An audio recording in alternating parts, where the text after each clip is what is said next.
आज हम गांधीवाद विमर्श गांधी और हमारा समय पर बात करना चाहते हैं। गांधी जयंती मनाई जा रही है जोर शोर के साथ, गीत भजन आदि गा करके। गांधी जयंती राजस्थान में स्कूल और कॉलेजों में मनाई जा रही है। यही देखते हुए मुझे ये विचार आया, गांधी और हमारा समय, इस विषय पर हम बात कर सकते हैं। गांधी पर विमर्श बेहद जरूरी है। वो इसलिए कि गांधी के साथ पूरी 20वीं सदी जुड़ी हुई है, जिसे हम गांधी के नाम से जानते हैं। वर्तमान में गांधी की स्थिति क्या है, खासकर भारत में गांधी की प्रासंगिकता पर सवाल उठने लगे हैं। जबकि विश्व में गांधी का एक अहम स्थान है। गांधी भारत में जैसे भी हैं, जो भी है, जिस तरह से विवादास्पद बना दिया जाता है, वो एक राजनीतिक स्टंट के तहत। लेकिन विश्व में गांधी का नाम बड़े सम्मान से, बड़े इज्जत के साथ लिया जाता है। देश में गांधी की क्या स्थिति है, इस पर हम विचार करेंगे। क्योंकि गांधी को लेकर के कुछ राजनीतिक पूर्वग्रह रहे हैं। कुछ लोगों ने अपने पूर्वग्रह बना रखे हैं। गांधी, अब हम ये कह सकते हैं कि एक विचार है। गांधी व्यक्ति से ऊपर उठ करके गांधी नहीं रहे, लेकिन गांधी का विचार हमेशा हमेशा के लिए स्वर्ण अक्षरों में लिख दिया गया है। ये इतिहास में दर्ज हो चुका है। ये विचार अब मर नहीं सकता। गांधी, एक व्यक्ति को गोली से मारा जा सकता है, लेकिन एक विचार को नहीं मारा जा सकता। गांधी इस समय एक विचार है जो लोगों के विचारों में जिंदा रहेंगे। लेकिन इसके बावजूद इस समय भारत देश में जो चल रहा है, उसको लेकर के ये चिंतन का विषय है। गांधी पर विमर्श किया जा सकता है। मैं अपनी बात को एक उदाहरण से प्रस्तुत करना चाहूंगा। मुश्किल से एक सप्ताह हुआ, एक युवा मेरे साथ गाड़ी पर यात्रा कर रहा था और यकायक बहस हम दोनों के बीच में चल पड़ी। मैं गाड़ी ड्राइव कर रहा था और वो बगल में बैठा हुआ था। वो युवा जो विज्ञान का विद्यार्थी है और सामाजिक कार्य भी करता है, लेकिन वैचारिक रूप से गांधी को, वो गांधी बनाम गॉड से, इस विषय पर वो गांधी के बरअक्स गॉड से को रखता है। ये मैंने सुन करके उसके और मेरे बीच में आधा घंटे तक गर्मा गर्म बहस हुई। और ताज्जुब करोगे कि वो बहस की न उम्मीद मुझे थी, क्योंकि मैं गाड़ी ड्राइव कर रहा था। और उसको मैंने अंत में चेतावनी दी कि जब भी कोई गाड़ी ड्राइव कर रहा हो, उससे गर्मा गर्म बहस नहीं करनी चाहिए। चूंकि वो कट्टर था इस रूप में कि गांधी की जरूरत देश को नहीं है, चूंकि इसलिए कि वो हिंदुओं के बजाय मुसलमानों को तवज्जो दे रहे थे। देश की आजादी के दौरान उन्होंने भारत पाकिस्तान का बंटवारा किया। ये विचार इस युवा के थे। विज्ञान का विद्यार्थी से ये उम्मीद नहीं की जा सकती। लेकिन चूंकि उसके विचार और मेरे विचारों में जो फर्क था, मैं लगभग सप्ताह भर से ये सोच रहा था।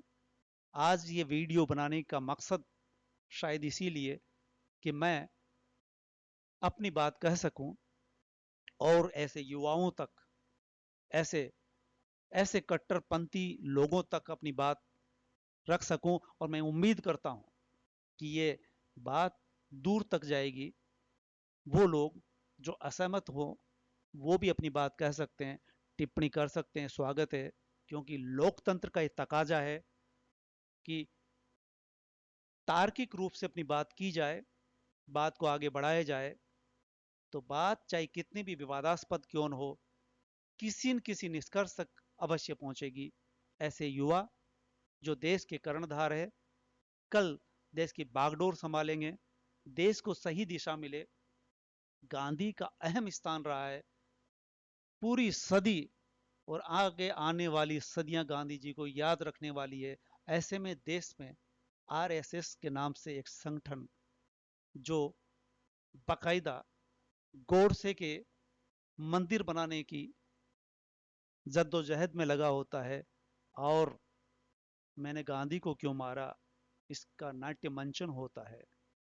एक तबका न जाने क्यों इस कदर गांधी के खिलाफ है, वो गोडसेवादी जिनको हम जवाब दे सकते हैं, या वैचारिक तौर पर पढ़े लिखों का तबका अब बढ़ता जा रहा है, साक्षरता बढ़ चुकी है, शिक्षा का स्तर ऊंचा उठ चुका है, वैज्ञानिक दौर में हम जी रहे हैं। ऐसे में हमें हमारे देश की दिशा क्या होनी चाहिए, अब यह समझ सकते हैं कि विश्व में गांधी का एक अहम स्थान रहा है।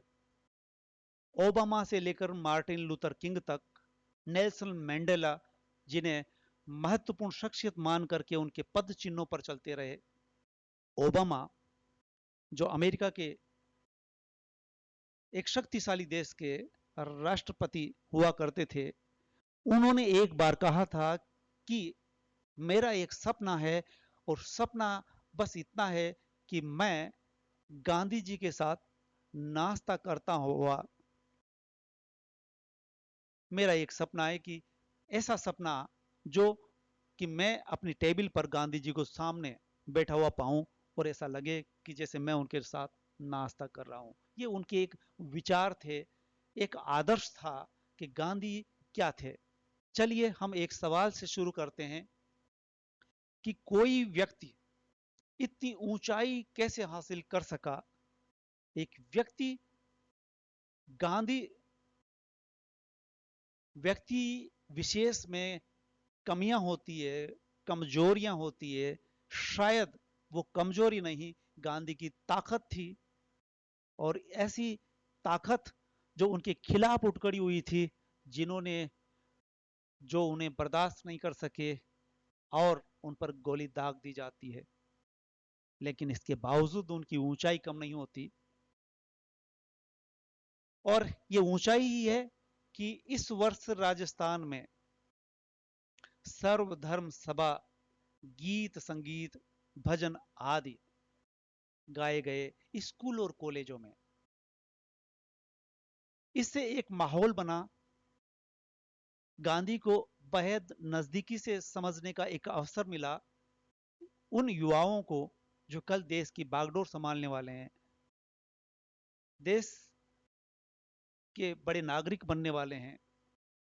उन्होंने गाया, तैयारी की, वैष्णव जन तो तेने कहिए, पीर पराई जाने रे, धर्म वो ही सच्चा, जगत को प्यार देवे हम। इसके भाव भी देखिए कि धर्म केवल वही सच्चा हो सकता है जिसमें जगत को प्यार देने की भावना होनी चाहिए। मनुष्य मात्र से मोहब्बत करने वाली बात जहां उठती हो, वो धर्म हो सकता है, अन्यथा धर्म का ढोंग, कर्मकांड, अंधविश्वास होगा। उनके गीत के ही बोले, दे दी हमें आजादी, पूरा प्रदेश गांधीमय हो जाता है। खासकर मैं राजस्थान की बात कर रहा हूं, जब 2 अक्टूबर, और 2 अक्टूबर से ठीक 2-3 दिन पहले तक राज्य सरकार ने ये जोर शोर से मनाने के लिए स्कूल और कॉलेज में ताकीद किया। और स्कूल कॉलेज में भले ही विद्यार्थियों की संख्या स्कूलों में बेशक ठीक रही हो, कॉलेजों में उतनी नहीं हो सकी, लेकिन इसके बावजूद मैंने देखा कि उनमें जोश था, और जोश के साथ वो गा रहे थे, दे दी हमें आजादी, बिना खड़ग बिना ढाल, साबरमती की संत तूने कर दिया कमाल। वो भाव विभोर होकर के गा रहे थे। आंधी में भी जलती रही गांधी तेरी मशाल, साबरमती के संत तूने कर दिया कमाल। धरती पर लड़ी तूने अजब ढंग की लड़ाई, दागी न तोप न बंदूक चलाई। ये एक विचार का विषय है कि ऐसी लड़ाई सदियों में पहली बार लड़ी गई। अन्यथा भले ही हम लोकतंत्र में रह रहे हैं, लेकिन लड़ाइयां अभी बंद नहीं हुई। लोकतंत्र से पहले राजतंत्र हुआ करता था। एक राजा दूसरे राजा पर चढ़ाई करता था, बेवजह की लड़ाइयां हुआ करती थी। राजा को अगर किसी युवती को पसंद कर लिया या राजकुमारी को पसंद कर लिया और राजा उसे ब्याहने के लिए तैयार नहीं, तो भी युद्ध का बिगुल बजा दिया जाता था। इस तरह से हिंसा वाली युद्ध सदियों से लड़े जाते रहे। और जब अंग्रेज यहां आए तो अंग्रेजों ने देश को गुलाम बनाने के लिए वो सब किया जो वो कर सकते थे।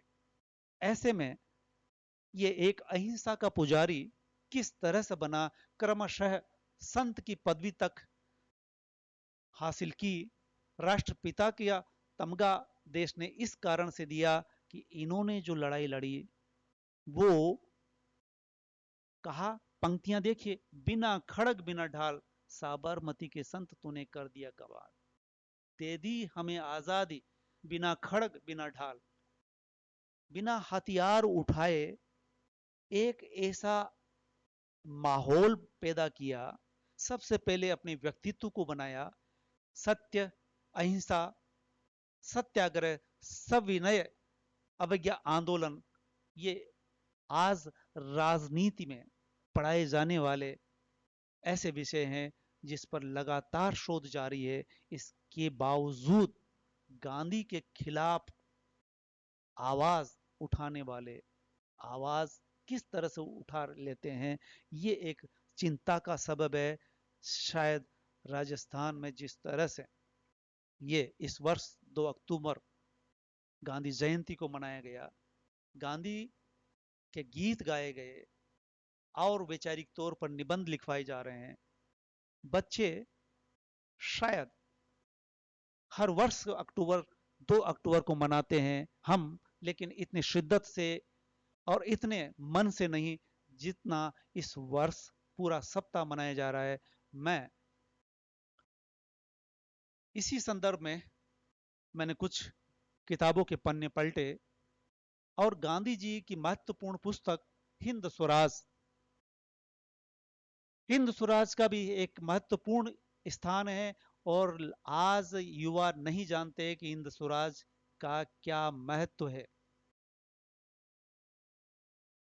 प्रभाष जोशी जो जनसत्ता के संपादक रहे और उन्होंने 2009 में जो हिंद स्वराज की 100वीं जयंती मनाई जा रही थी, उस वर्ष उन्होंने एक भाषण दिया।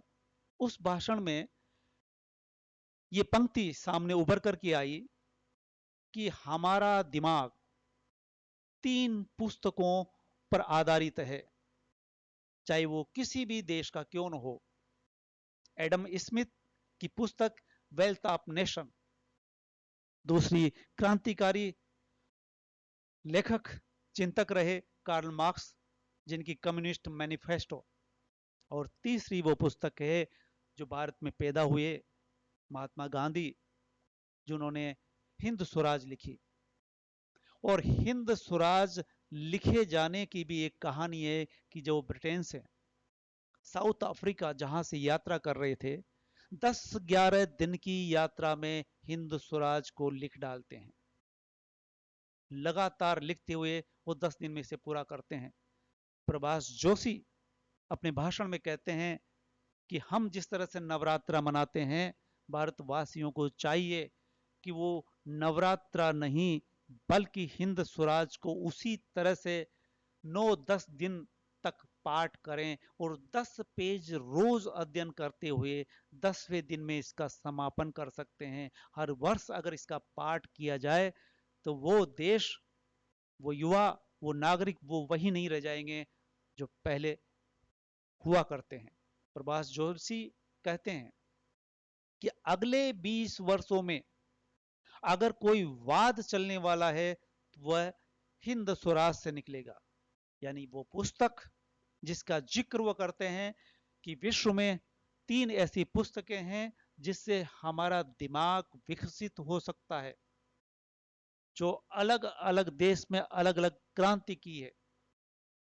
एडम स्मिथ की वेल्थ ऑफ नेशन ने पूंजीवाद जिससे पूंजीवाद की स्थापना होती है, और कार्ल मार्क्स की कम्युनिस्ट मैनिफेस्टो से मार्क्सवादी पार्टियां अलग अलग देश में शासन करती है, और इस समय चीन और रूस में जो शासन कर रही है, जिसमें समाजवाद की भावना, सभी व्यक्ति सभी मनुष्य समान होंगे, इस भावना से कार्ल मार्क्स सिद्धांत देते हैं। और तीसरी पुस्तक एकमात्र है हिंद स्वराज। हिंद स्वराज में ऐसा क्या है, इस पर हम थोड़ी देर बाद में आते हैं। लेकिन प्रभाष जोशी ने जिस तरह से सवाल उठाया वो झिझोड़ कर रख देता है कि गांधी ने ये यूरोपियन सभ्यता को शैतानी सभ्यता का नाम दिया था। प्रभाष जोशी क्रांतिकारी संपादक थे, वैचारिक की उनमें जबरदस्त थी, अंधविश्वास अंध आस्था के खिलाफ उन्होंने लिखा।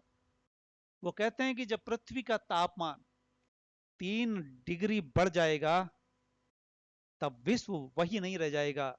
ये जिस मुंबई जो आर्थिक राजधानी कहलाती है वो डूब जाएगी, गंगा वैसे ही बहती नहीं रह जाएगी, और ये सभ्यताओं का विनाश हो जाएगा। और हम देख रहे हैं कि हर वर्ष, हर दशक में, हर सदी में तापमान बढ़ रहा है। तापमान क्यों बढ़ रहा है? क्योंकि पर्यावरण बिगड़ रहा है। पर्यावरण क्यों बिगड़ रहा है? क्योंकि हम अत्यधिक विकास कर रहे हैं, और विकास करते हुए विनाश की ओर अग्रसर हैं। गांधी जी ने सजग किया था, चेतावनी दी थी, और वही चेतावनी हिंद स्वराज में हम पढ़ करके एहसास कर सकते हैं। इसलिए कहा है कि 100 साल जो पहले उन्होंने कह दिया था कि यह शैतानी सभ्यता है, अगर इस शैतानी सभ्यता का अनुसरण करेंगे तो हम एक दिन विनाश को प्राप्त हो जाने वाले हैं। प्रलय दूर नहीं है। मनु पहले व्यक्ति थे जो प्रलय के बाद बच जाते हैं, और उसी से यह मानवता चलती है।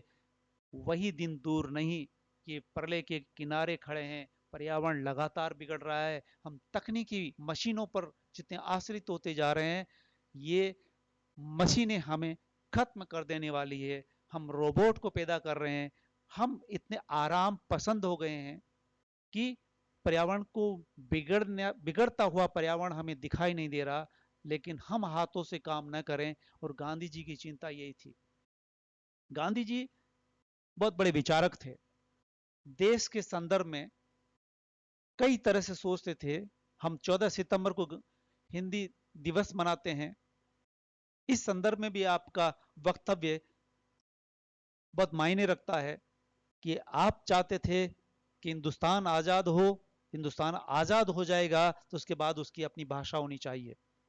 अगर मैं एक दिन का भी राजा बनूं, सम्राट बनूं, एक दिन का भी शासक बनूं, तो मैं एक ही काम करूंगा कि हिंदी को राजभाषा और राष्ट्रभाषा घोषित कर दूंगा।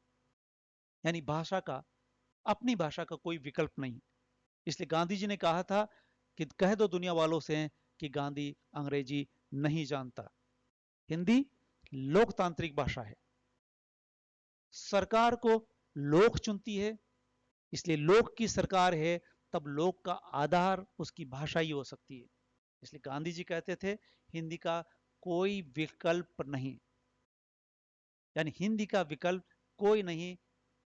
और हम आगे बढ़ते हैं भाषा से कि गांधी को लेकर के कई तरह से चिंतन किया जा रहा है।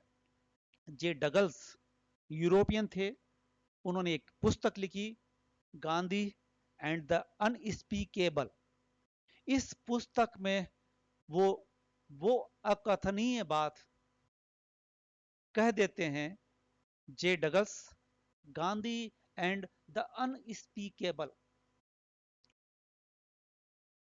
जे डगल्स कहते हैं कि गांधी को जिस तरह से गोली मारी गई थी, इस तरह से चार व्यक्ति, चार शख्सियतें और भी थी जिनको भी गोली से मार दिया गया था।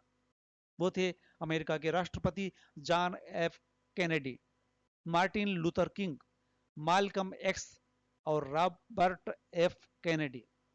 और ताजुब की बात तो ये कि 60वें दशक में चारों को गोली मार दी जाती है।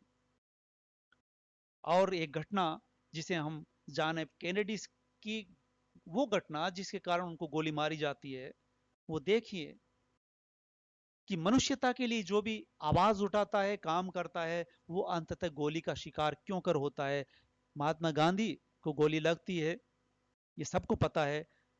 जॉन एफ कैनेडी के साथ क्यों ऐसा हुआ, वो वाकया थोड़ा हम गौर कर लें। क्यूबा में रूस अपनी सेना और मिसाइलें तैनात कर देता है। अमेरिका कतई बर्दाश्त नहीं कर सकता कि उसकी नाक के नीचे क्यूबा, छोटा सा देश, जहां रूस आकर के मिसाइलें लगा दे और अमेरिका के बड़े बड़े शहर उसकी जद में आ जाए, यह अमेरिका को गंवारा नहीं था। सो रूस और अमेरिका आमने सामने हो जाते हैं। कैनेडी पर बहुत बड़ा दबाव पड़ता है। उसके सैनिक कमांडर ये कहते हैं कि हम हमला क्यूबा पर सबसे पहले बोल देते हैं, रात के अंधेरे में ही उनकी मिसाइलों को तबाह कर देते हैं, अन्यथा वो मिसाइल छोड़ करके हमें तबाह कर दे। ये अमेरिका के कमांडर बराबर सजेस्ट कर रहे थे। कैनेडी बहुत दबाव में थे, लेकिन कैनेडी में मनुष्यता जिंदा थी। वो जानते थे कि पहल चाहे कोई भी करे, विश्व युद्ध छिड़कर रहेगा, और एटमिक युद्ध अगर होगा तो कोई भी जिंदा नहीं बच सकेगा, मानवता खत्म हो जाएगी। कैनेडी दबाव में होने के बावजूद क्रुश्चेव से आगे बढ़कर के बात करते हैं और शांति की तरफ लौटते हैं। क्रुश्चेव भी इस बात को समझते हैं और वो युद्ध टल जाता है। लेकिन परिणाम में जॉन एफ कैनेडी को अपने आप को खोना पड़ता है, कुर्बान होना पड़ता है, उनकी हत्या कर दी जाती है। सवाल यह उठता है कि जिन्होंने भी मनुष्यता के लिए शांति की तरफ लौटने का के लिए कदम उठाया, परिणाम में हत्या का सामना करना पड़ा। यही बात गांधी जी के साथ होती है। गांधी जी पर जब गोली गौर से चलाता है, गांधी जी राम करते हुए अंतिम सांस लेते हैं। गांधी पर गोली चलाने वाला किस बात के लिए चलाता है, इस बात पर हम बाद में आते हैं, सबको पता है। सवाल ये उठता है कि जब मुकदमा चला, हत्यारों पर चले मुकदमे से हम जान पाते हैं कि अभी कहानी खत्म नहीं हुई। एक पुस्तक मेरे सामने आई, आधी रात की आजादी नाम से। अंग्रेजी लेखक लैम्पियर ने यह उपन्यास लिखा, और मैंने कोई 2 दशक पहले पढ़ा था कि किस तरह से गांधी पर हमला करने वाले कोर से किस तरह से बंदूक, हथियार की व्यवस्था करते हैं, महाराष्ट्र से चल करके दिल्ली तक आते हैं, और पहले वो गांधी के सिर पर गोली चलाएंगे तो इसके पहले वो अभ्यास करते हैं, पेड़ की दूरी और वहां पर रख करके फिर वो बंदूक चलाते हैं, और वो बंदूक वहीं फेल हो जाती है, वो वापस लौटते जिससे हथियार लिया था। इस तरह का वर्णन लेम्पियर आधी रात की आजादी में करते हैं। मुझे लगता है कि इस तरह से वो जो उपन्यास लिखा गया, वो गांधी के महत्व के बजाय गौर से क्रियाकलाप को, छोटी छोटी बारीकियों को जिस तरह से चित्रित करते हैं कि वो जब गांधी जहां थे, वो अपने होटल से चल करके अपने दो साथियों के साथ रिक्शे में बैठ करके जाता है और गौर से कहता है कि मेरी इच्छा हो रही है कि मैं मूंगफली खाऊं। मूंगफली खरीदी गई और रिक्शे में बैठ करके वो मूंगफली खाते रहे। इस तरह से छोटी छोटी बातों का वर्णन जिस तरह से किया गया है, उससे ऐसा लगता है, ऐसा प्रतीत होता है कि किसी महान व्यक्ति के लिए ये चीजें भी खतरनाक साबित होती है कि गॉड से बेशक सजा के हकदार थे, सजा मिलती है, फांसी पर लटकाया जाता है, लेकिन उसके विचार को मानने वाले उस लंबे जो मुकदमे चले, उस मुकदमे से ही लग गया था कि जैसे अभी कहानी खत्म नहीं हुई और आगे चल करके एक नाटक का मंचन होता है जिसमें यह लिखा जाता है कि मैंने गांधी को क्यों मारा। इस तरह से एक विचार, एक बड़े विचार को खत्म करने के लिए दूसरा छद्म विचार पैदा होता है। इसलिए कहा गया है कि अभी कहानी खत्म नहीं हुई, वो जारी है। और राजनीतिक विचारधारा एक पार्टी जिसको सपोर्ट करती है और गलत दिशा में आगे बढ़ते हैं। कह सकते हैं कि आज भी कुछ ताकतें उनके विचारों की हत्या करने में लगी हुई है। इसलिए ये जरूरी हो जाता है कि हम ये समझ सकें कि गांधी एक ऐसा विचार है जो कभी खत्म नहीं हो सकता है। हाँ, कुछ व्यक्ति उसके प्रभाव में आ सकते हैं, दुष्प्रचार के शिकार हो सकते हैं। हम गांधी के विचारों पर कुछ देर के लिए मंथन करते हैं, चिंतन करते हैं कि गांधी को सत्याग्रह की प्रेरणा कहां से मिली। सत्याग्रह के जितने वो आग्रही थे, इसकी प्रेरणा वो अपने आप नहीं, हेनरी डेविड थोरो की किताब पढ़ करके उन्हें लगता है। दूसरे अहिंसा की पुजारी महावीर स्वामी, जो अहिंसा इस देश में 2-2,500 साल पहले महावीर स्वामी और जैन इज्म हिंसा से दूर रहने के लिए बहुत कुछ को उपक्रम करते हैं, लेकिन उसी सिद्धांत को राजनीति की सीढ़ियों पर एक ऊंचाई तक पहुंचाया महात्मा गांधी ने, अपने जीवन में उतारा। और यहां तक कि एक बहुत बड़ी लड़ाई महावीर स्वामी के दिए गए अहिंसा के सिद्धांत को अपना करके महात्मा गांधी किस तरह से महात्मा साबित होते हैं।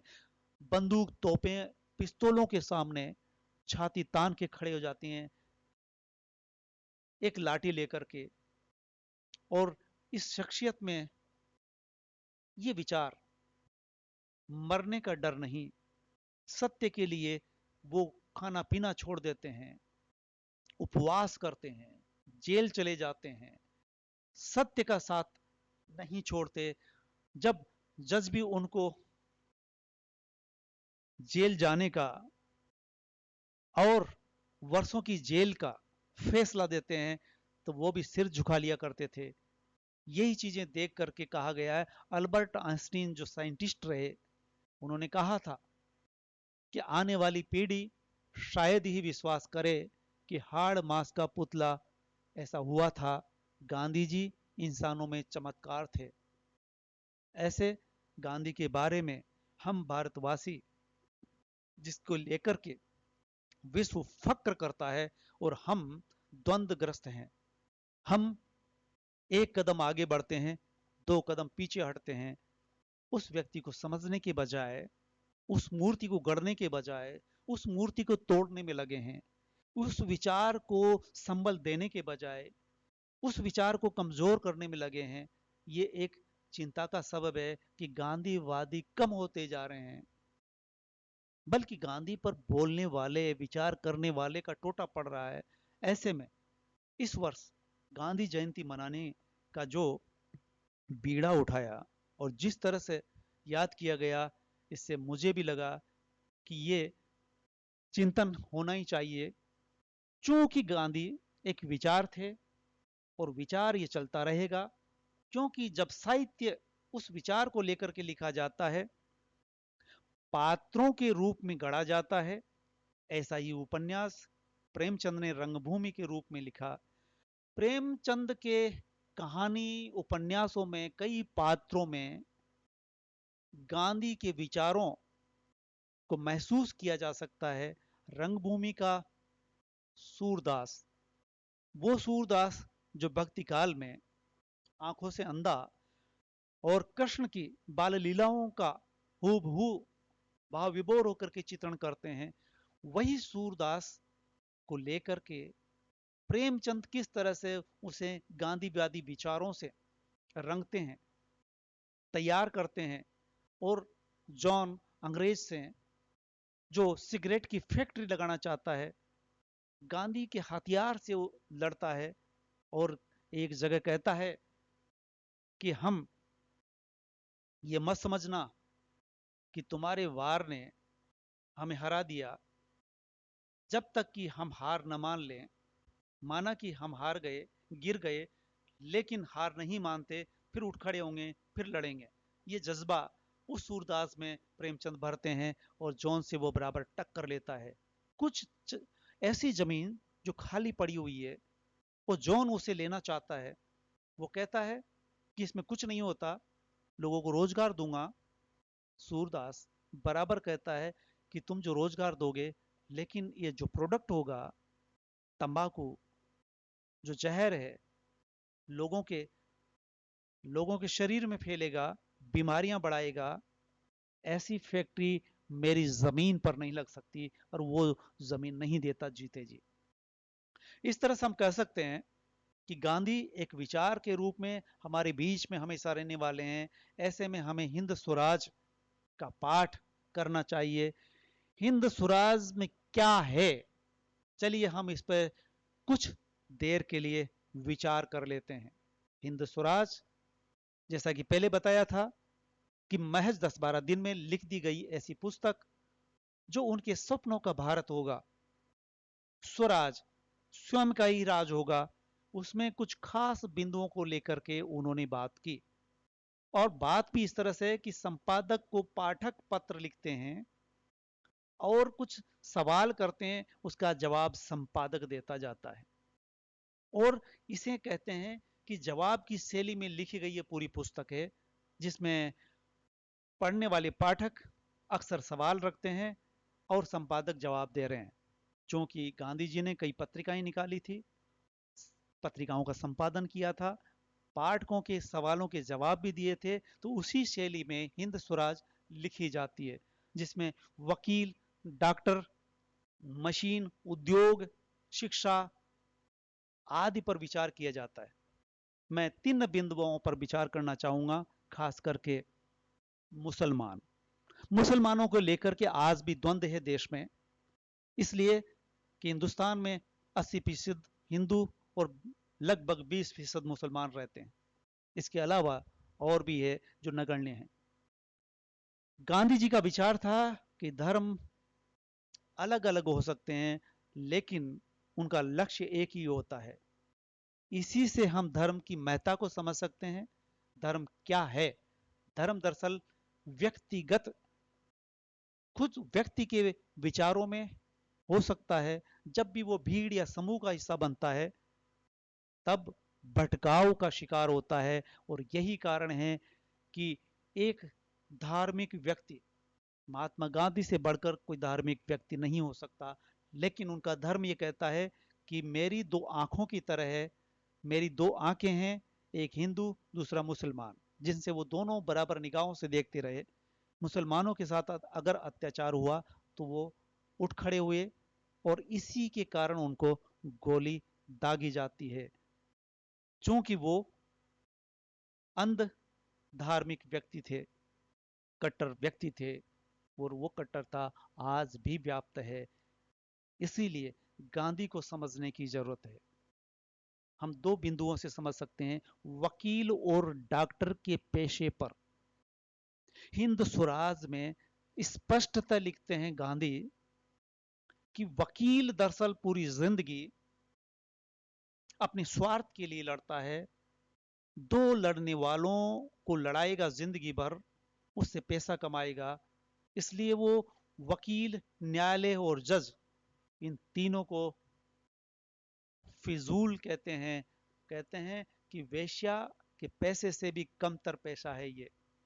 और इसी श्रेणी में डॉक्टर को भी मानते हैं कि डॉक्टर अपने स्वार्थ को लेकर के मरीजों से, मरीज की जेब खाली कराने की हद तक जाता है, इसलिए अस्पतालों को भी वो इसी नजरिए से देखते हैं। एक उदाहरण उन्होंने दिया कि डॉक्टर कभी ये नहीं कहता कि कम खाना, घूमना, इनके आधार पर कोई भी व्यक्ति स्वस्थ रह सकता है, लेकिन डॉक्टर दवाई देगा, हम दवाई लेंगे, फिर स्वस्थ होंगे, फिर बेतरतीब खाएंगे, आवश्यकता से ज़्यादा खाएंगे, फिर बीमार पड़ेंगे, फिर डॉक्टर के पास जाएंगे, डॉक्टर दवाई देगा। डॉक्टर कभी ये सलाह नहीं देता कि आप जितनी ज़रूरत है उतना खाएं। तो इस तरह से वकील अपने पेशे के लिए, पेशे के साथ उस तरह से न्याय नहीं कर पाता जिस तरह से उसे करने की उम्मीद होती है कि दो साथ रह करके, दो भाई भी अगर लड़ते हैं तो उनमें समझौता हो सकता है, लेकिन वकील ऐसा कदापि नहीं चाहता। और ये साउथ अफ्रीका जब गांधी जी जाते हैं, तब गांधी जी साउथ अफ्रीका में दो भाइयों की लड़ाई को कोर्ट के बाहर फैसला करवा देते हैं। इस तरह से हम गांधी को समझ सकते हैं कि वर्तमान में गांधी की प्रासंगिकता बनी हुई है। हमें ठहर करके विचार करना चाहिए। तो हम धन्यवाद।